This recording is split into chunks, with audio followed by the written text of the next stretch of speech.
This is the season of the gray whale.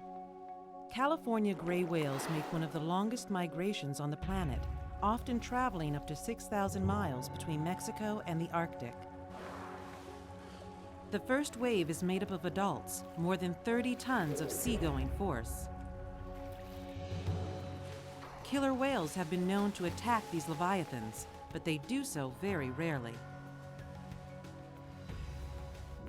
It's the next wave they're waiting for. Coming up the coast of Mexico are the mothers and their newborn calves. The grays, ever wary of their only predator, tend to hug the coastline. But there is one stretch in their epic migration where the gray whales cannot hide, the broad expanse of Monterey Bay. To get across, the grays must pass above an underwater chasm the size of the Grand Canyon. Now they are swimming across open water, a mile deep. The killer whales can hear every sound they make. It's a dangerous passage for mother and calf. Marine biologist Nancy Black has seen what can happen. A few years ago, when we found killer whales closing in on a gray whale, female and calf, I was really excited because it was one of the few times I've had an opportunity to see killer whales hunting together as a team. It's very rare because Monterey is one of the few places in the world where you have an opportunity to see something like this.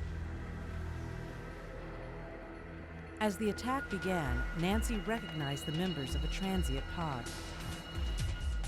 Joined by other transient groups, they encircled the gray whales, blocking their escape.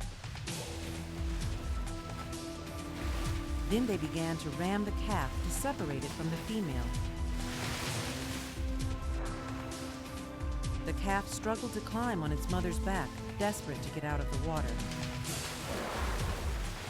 But it couldn't stay on for long.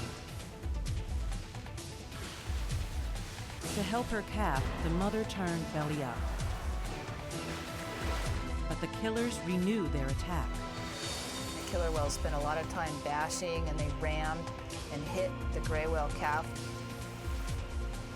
They looked like they were causing lots of internal injury to the calf when they did that. As the prey tired, one female transient made a dangerous maneuver. Moving in alone against an animal 6 times her size, she tried to separate the calf from its 30-ton mother. The rest of the pack joined in to shove the calf away from its mother. Then they began to push it below the surface. If they could keep it down, its lungs would fill with water. But the mother would not give up on her calf.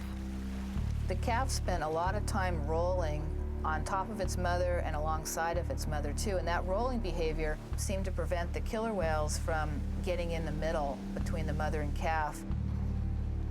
In the end, it was the killer whales that gave up.